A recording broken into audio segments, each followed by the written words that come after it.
السلام علیکم ورحمۃ اللہ وبرکاتہ۔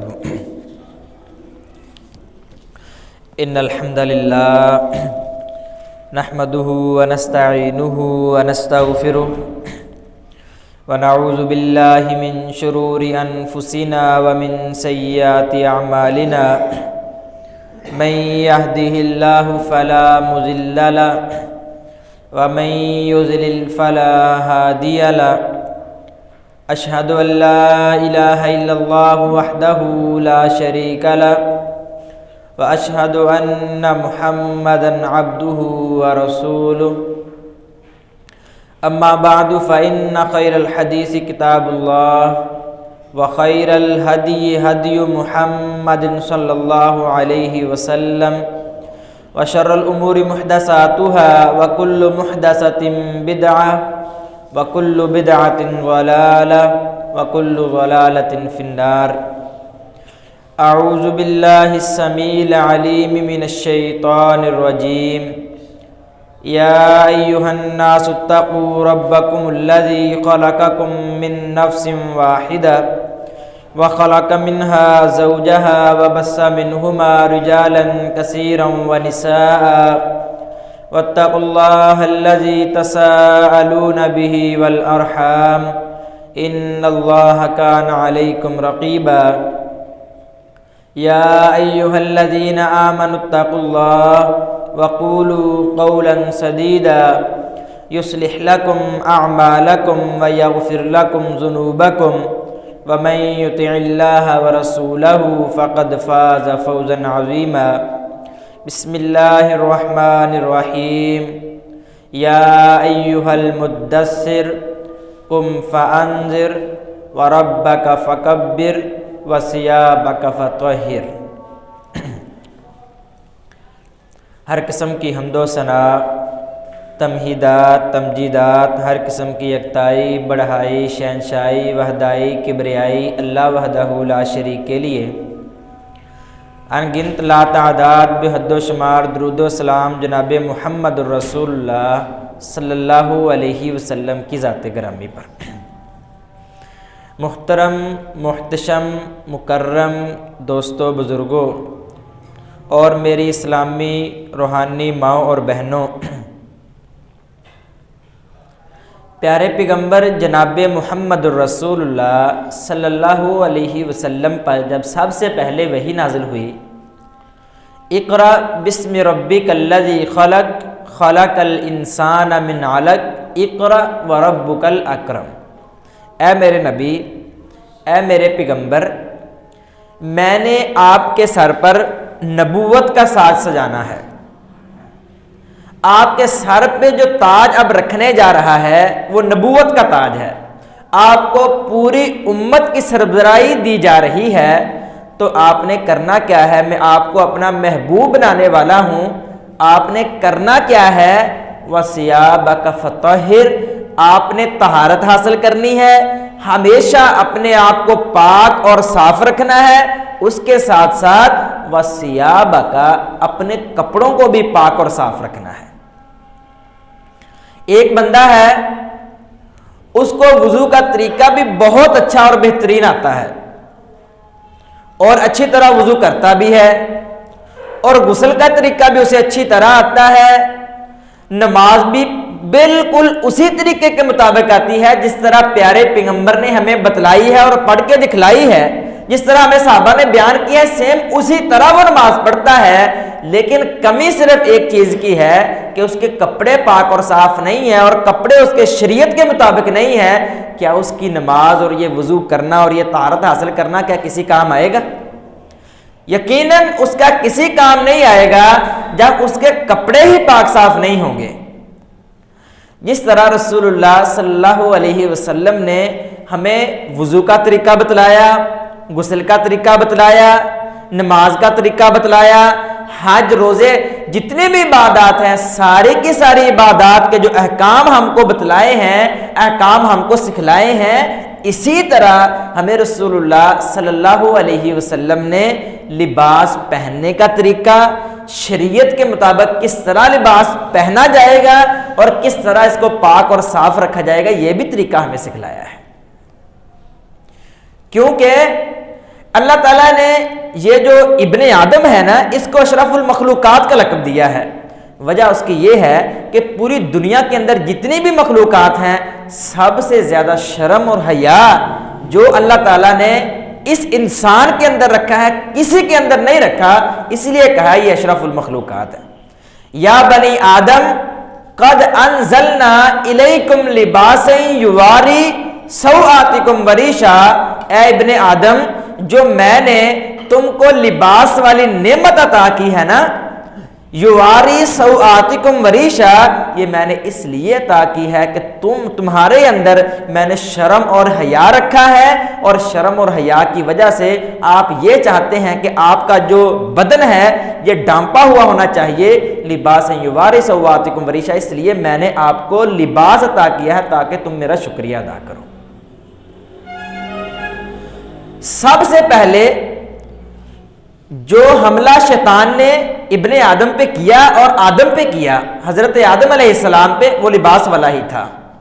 سب سے پہلا ٹارگٹ شیطان کا لباس کا ہی ہوتا ہے. آپ پورا واقعہ پڑھ لیں. جب شیطان نے حضرت آدم علیہ السلام کو پھسلا دیا، پھسلانے کے بعد وہ خوش ہو گیا اس بات پہ کہ اللہ تعالیٰ نے اس کا لباس اتار دیا ہے. جب کسی بھی امت کا، جب کسی بھی معاشرے کا لباس اترنا شروع ہو جاتا ہے تو اس کے بعد ساری کی ساری برائیاں، دین سے دوری اور ساری کی ساری برائیاں ان میں آنا شروع ہو جاتی ہیں. آپ آج ہمارا معاشرہ بھی ذرا چیک کر لیں اور دیکھ لیں. اسلام نے ہر معاشرے کی عکاسی کی ہے، ہر معاشرے کی، ہر تہذیب کی عکاسی کی، اور ہمیں بتلایا ہے کون سی تہذیب میں کس طرح رہنا ہے اور معاشرے میں کس طرح رہنا ہے. اسلام نے ہمیں بالکل یہ نہیں کہا کہ آپ نے لباس اپنی تہذیب کے مطابق نہیں پہننا. جس طرح کا آپ کا دل کرتا ہے آپ اسی طرح کا لباس پہنیں. لیکن میری جو تحقیق ہے، جو میں نے مطالعہ کیا ہے، اس کے مطابق دین اسلام میں 12 لباس ایسے ہیں جو اسلام نے اور پیارے پیغمبر نے اس کو منع کیا ہے. اس کے علاوہ جس طرح کا بھی آپ کو لباس اچھا لگتا ہے آپ اس طرح کا ہی لباس پہن سکتے ہیں. 4 لباس ایسے ہیں جن کا تعلق مردوں کے ساتھ ہے، 4 لباس ایسے ہیں جن کا تعلق عورتوں کے ساتھ ہے، اور 4 لباس ایسے ہیں جن کا تعلق عورتوں اور مردوں دونوں کے لباس کے ساتھ ہے. سب سے پہلا لباس جو اسلام نے ہمیں منع کیا ہے، ترتیب سے ہم دیکھتے ہیں. سب سے پہلا لباس شہرت کا لباس ہے. رسول اللہ صلی اللہ علیہ وسلم نے فرمایا من لبس ثوب شہرت فی الدنیا، جس بندے نے دنیا میں رہ کر کے شہرت کا لباس پہنا باور یہ کرواتا تھا غرور، تکبر اور دوسرے کو گٹھیا ثابت کرنے کی کوشش، اور اتنا عمدہ لباس پہنتا اور دوسروں کو کہتا میرا لباس ذرا چیک کرو میں کس طرح کا لباس میں نے پہنا ہے، اور لباس کی بڑی ٹھیٹ بات اور بڑا اپنے آپ کو تکبر اور غرور، اور لوگوں کو بتاتا پھرتا ہے کہ میرا ذرا لباس آپ چیک کرو کس طرح کا میں نے لباس پہنا ہے. تو اس طرح کے لباس کے بارے میں رسول اللہ صلی اللہ علیہ وسلم نے فرمایا جو بندہ دنیا میں رہ کر کے اس طرح کا لباس پہنتا، شہرت کا لباس پہنتا ہے، قیامت کا دن ہوگا اللہ تعالیٰ پورے میدان محشر میں سب کے سامنے اسے ذلت کا لباس پہنا کر کے جہنم میں داخل کر دے گا. اب ایک بندہ ہے اس کے پاس 500 والا لباس پہننے کی صلاحیت ہے، استطاعت ہے، اور ایک بندہ جس کے پاس 50,000 والا لباس پہننے کی صلاحیت ہے، استطاعت ہے، تو کیا وہ 50,000 والا نہیں پہنے گا؟ یقیناً وہ 50,000 والا پہن سکتا ہے، اس کو کوئی روکنے والا نہیں، اسلام اس چیز سے منع نہیں کرتا.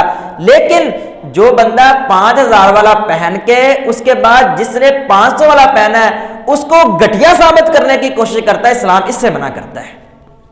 جس طرح کہ رسول اللہ صلی اللہ علیہ وسلم نے ایک بندے کو دیکھا، اس نے پرانا سا لباس، گندا سا لباس پہنا ہوا تھا، تو رسول اللہ صلی اللہ علیہ وسلم نے کیا فرمایا اسے؟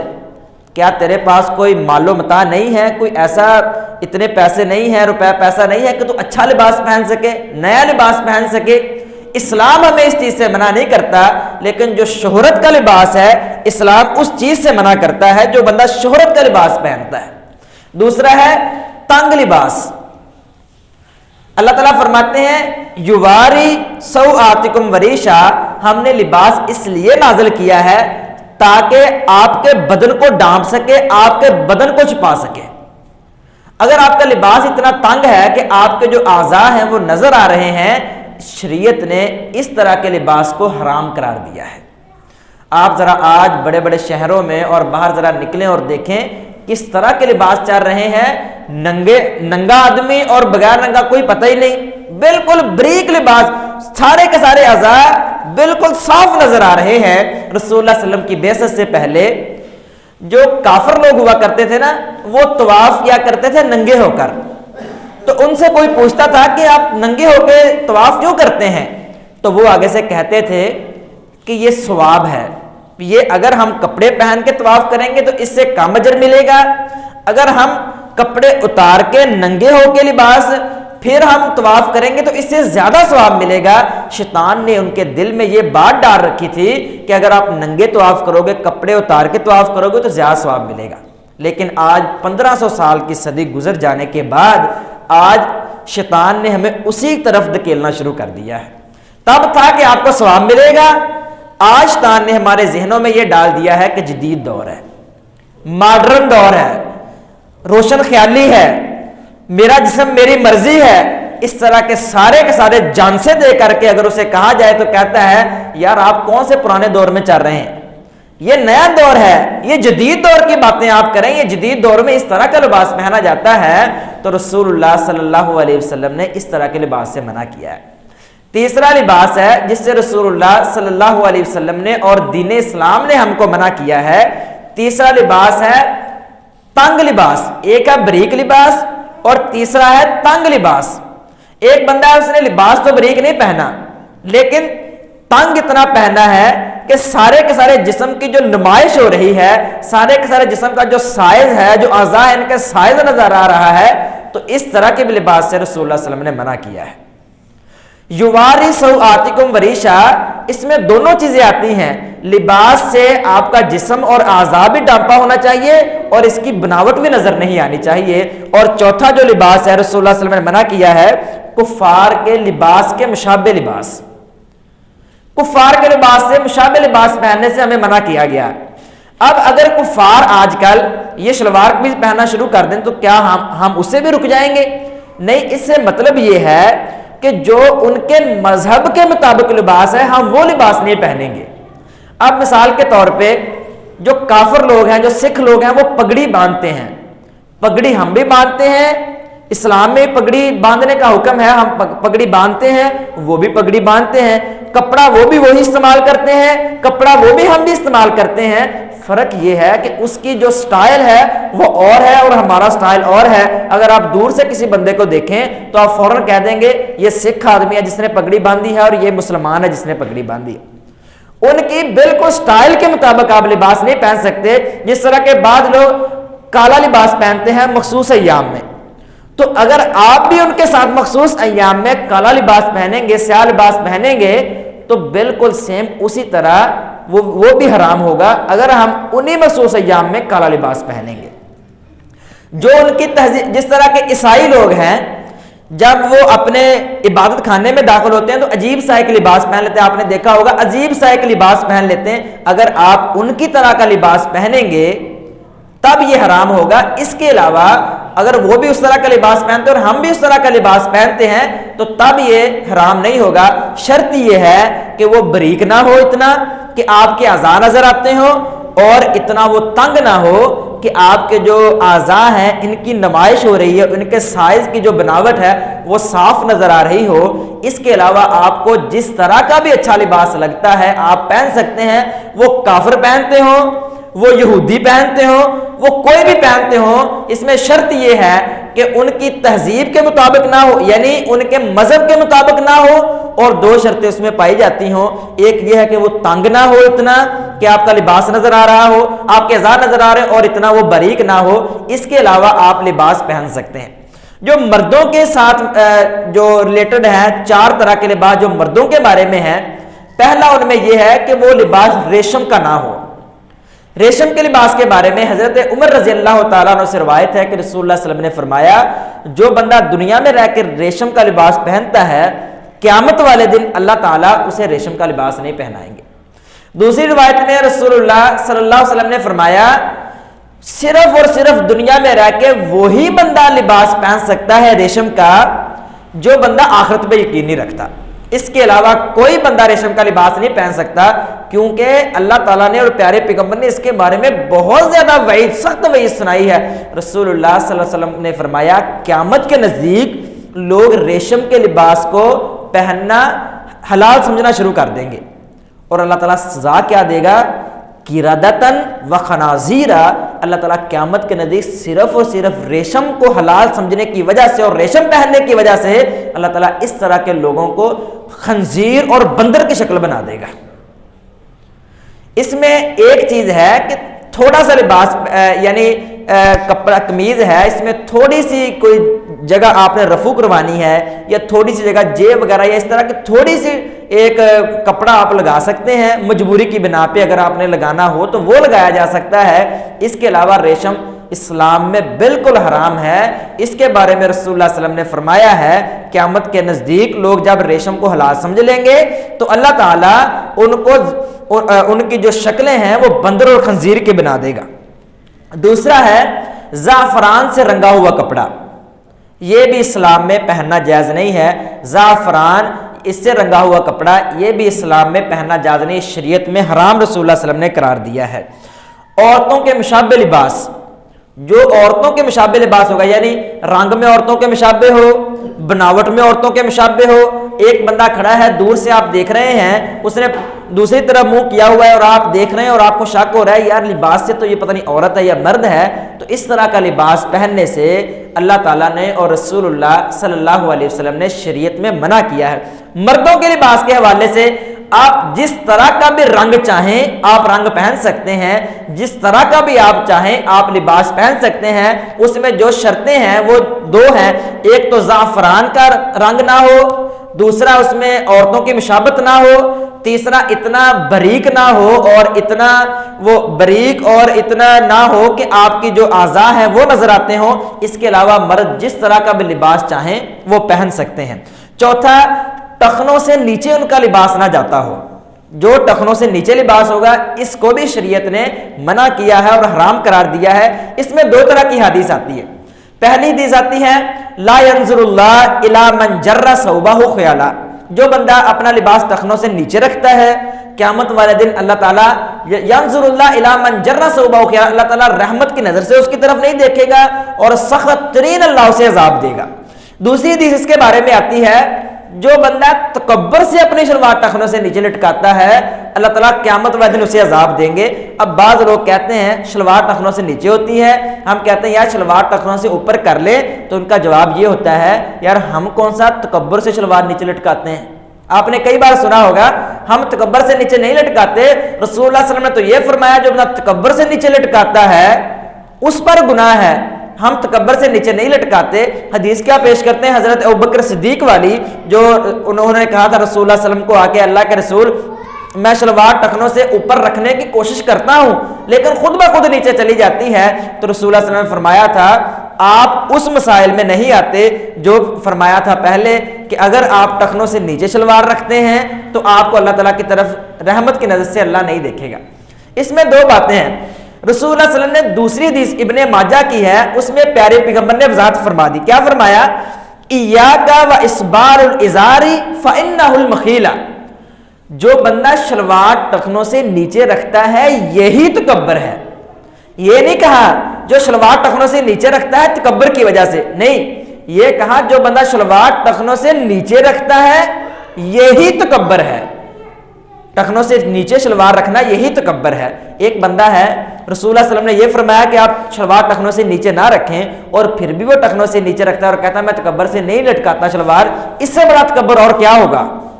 رسول اللہ صلی اللہ علیہ وسلم کی بات ہے، اس کو انکار کر رہا ہے، آگے سے کوئی بندہ کہہ رہا ہے اسے دلیل پہ دلیل دے رہا ہے اور وہ حدیث کو نہیں مان رہا، تو یہ تکبر نہیں تو اور کیا ہے؟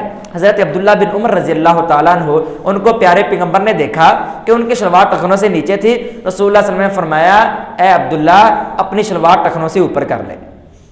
انہوں نے نصف پنڈی تک کر لی. ایک اور صحابی بنو ثقیف کے صحابی تھے، رسول اللہ صلی اللہ علیہ وسلم نے دور سے ان کو دیکھا، بھاگ کے ان کی طرف گئے اور جا کے فوراً کہا او اللہ کے بندے اتنا بڑا تو گناہ کر رہا ہے، تیری شلوار ٹخنوں سے نیچے ہے، اس کو اوپر کر لے.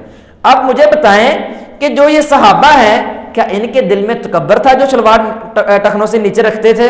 یقیناً ان کے دل میں تکبر نہیں تھا، شلوار ٹخنوں سے نیچے تھی، پھر بھی رسول اللہ صلی اللہ علیہ وسلم نے فرمایا ہے کہ اپنی شلوار ٹخنوں سے اوپر کر لو۔ تکبر نہیں، پھر بھی کہا اپنی شلوار ٹخنوں سے اوپر کر لو۔ تو یہ ہے کہ شلوار ٹخنوں سے نیچے لٹکانا یہی تکبر کی نشانی ہے۔ جس طرح کہ حضرت عمر رضی اللہ تعالیٰ عنہ مرگے بستر پر تھے، چھوٹا سا بچہ سامنے سے گزرا ہے، بولا نہیں جا رہا، آنتیاں پیٹ سے باہر نکلی ہوئی ہیں، جو بھی کھاتے ہیں پیٹ سے باہر آ جاتا ہے، چھوٹا سا بچہ پاس سے گزرا ہے، بڑی مشکل سے یہ الفاظ ادا کیے ہیں، اس بچے کو بلاؤ۔ جب بچہ پاس آیا ہے تو فرمایا یا غلام ارفع ازارکا، جو تیرا کپڑا نیچے لٹک رہا ہے نا اس کو اوپر کر لے۔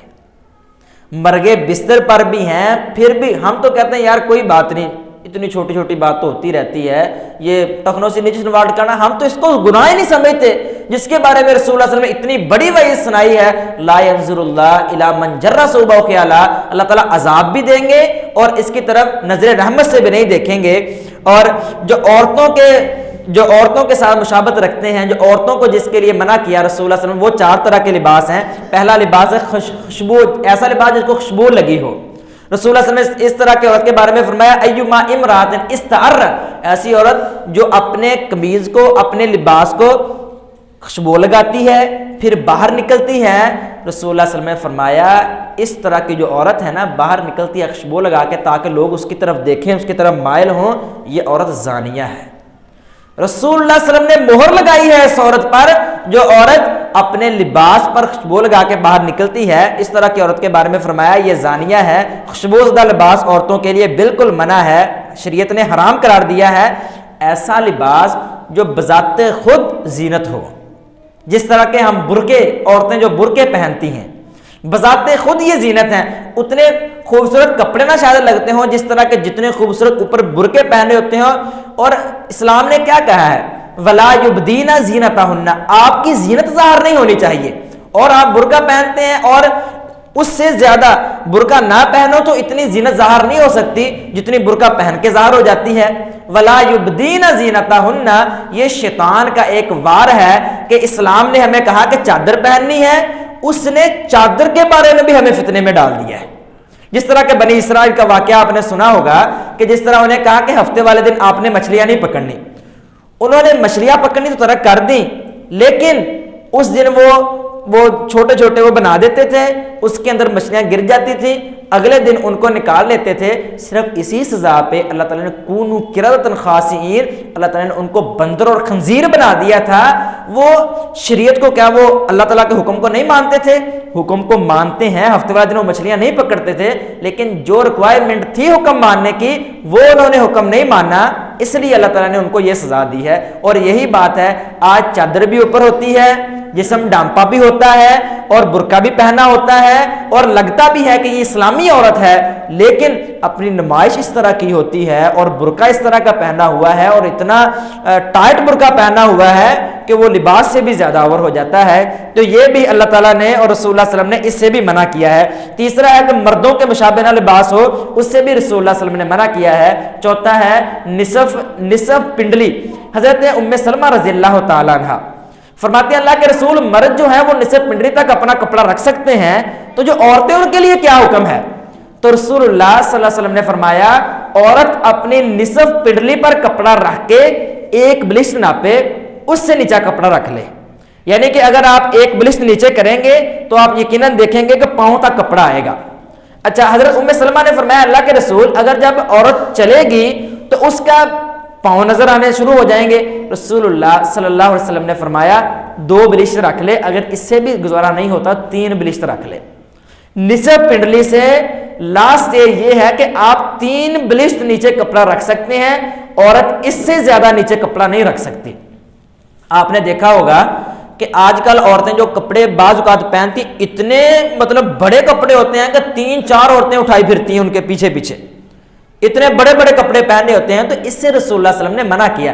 وہی حکم ہوگا جو مرد شلوار نیچے کرے، تو جو لا ينظر اللہ الی من جر ثوبہ خیالا، وہی حکم ہوگا ان عورتوں کے لیے بھی جو اپنا کپڑا ہے وہ 3 بلشت سے زیادہ نیچے رکھتی ہیں۔ تو یہ تھے لباس۔ وثیابک فطہر، یہ لباس تھے جن کے بارے میں رسول اللہ صلی اللہ علیہ وسلم نے منع کیا۔ اس کے علاوہ جس طرح کا بھی لباس آپ کو اچھا لگ سکتا ہے اس طرح کا ہی آپ لباس پہن سکتے ہیں، اس میں شریعت نے ہمیں منع نہیں کیا۔ تو وَثِيَابَكَ فَطَهِّرْ، اس طرح کا لباس جو میں نے ابھی بیان کی، اس طرح کا آپ نے لباس پہنا ہے، آپ جتنی مرضی آپ نمازیں پڑھتے رہیں، آپ جو مرضی کرتے رہیں، جتنی مرضی آپ طہارت حاصل کرتے رہیں، کوئی فائدہ نہیں ہوگا اگر شریعت کے مطابق اور پاک صاف کپڑا نہیں ہوگا۔ طہارت حاصل کرنے کے لیے جو بنیادی چیزیں تھیں وہ دو تھیں، ایک وضو تھا اور ایک غسل تھا۔ وضو کے بارے میں ہم نے بات کر لی تھی، غسل کے بارے میں آج بات کرنی تھی کہ غسل، اس کے بارے میں حضرت ابن عباس رضی اللہ تعالی عنہ، یہ حضرت میمونہ رضی اللہ تعالی عنہ سے بیان کرتے ہیں رسول اللہ صلی اللہ علیہ وسلم کے غسل کا طریقہ کہ غسل کس طرح پیارے پیغمبر کیا کرتے تھے۔ انہوں نے بیان کیا کہ رسول اللہ صلی اللہ علیہ وسلم، حضرت میمونہ نے دیکھا رسول اللہ صلی اللہ علیہ وسلم نے غسل کیا، سب سے پہلے غسل یدیہ، اپنے ہاتھوں کو دھویا۔ واش روم میں داخل ہوئے، اس کا طریقہ یہ ہوتا ہے سب سے پہلے آپ غسل کی نیت کریں، اس کے بعد بسم اللہ پڑھ کے آپ واش روم میں داخل ہو جائیں، وہاں جا کے اپنی شرمگاہ کو دھوئیں، اپنے ہاتھ دھو کے اپنی شرمگاہ کو دھوئیں، اس کے بعد شرمگاہ کو دھونے کے بعد اپنے ہاتھوں کو صابن کے ساتھ، یا پیارے پیغمبر نے تو مٹی کے ساتھ دھوئے تھے، آپ صابن کے ساتھ دھو لیں، اچھی طرح صابن کو دھو کر کے صابن سے، اس کے بعد دوبارہ اپنے ہاتھوں دھوئیں۔ غسل یدیہ ثلاث مرات، 3 مرتبہ اپنے ہاتھوں کو دھویا، مضمضہ، پھر اس کے بعد کلی کی، واستنشقا، اپنے ناک میں پانی چڑھایا 3 مرتبہ، غسل وجہہ، اپنے چہرے کو 3 مرتبہ دھویا، اپنی کوہنیوں کو دھویا، دوسری کوہنی کو دھویا۔ اس کے بعد مسح نہیں کریں گے اس میں آپ، اگر آپ کے بال بڑے ہیں تو اپنے ہاتھوں کو، انگلیوں کو تر کر کے اچھی طرح اپنے بالوں کا مساج کریں گے، اتنا کہ آپ کو تھوڑا شک ہو، آپ کو اندازہ ہو جائے کہ آپ کے جو بال ہیں ان کی جڑیں جو ہے وہ تار ہو گئی ہیں۔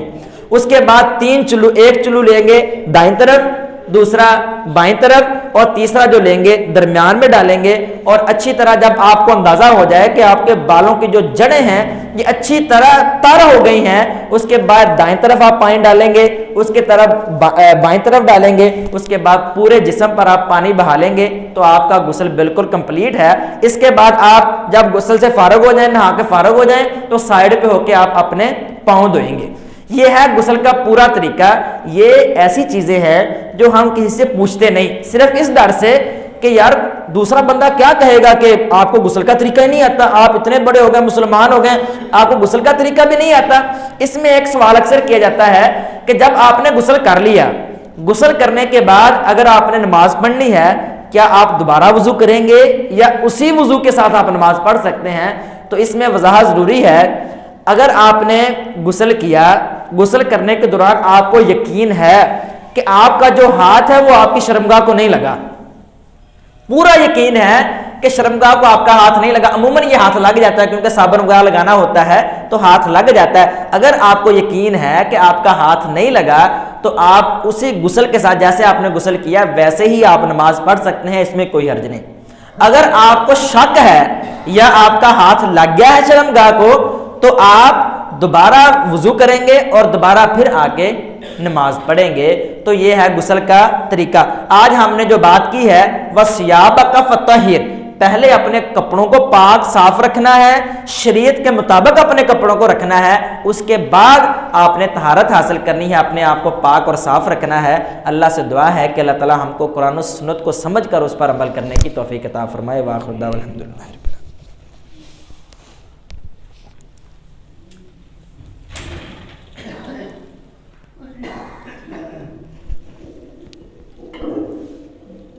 ان الحمد لله نحمده ونستعينه ونستغفره ونعوذ بالله من شرور انفسنا ومن سيئات اعمالنا من يهده الله فلا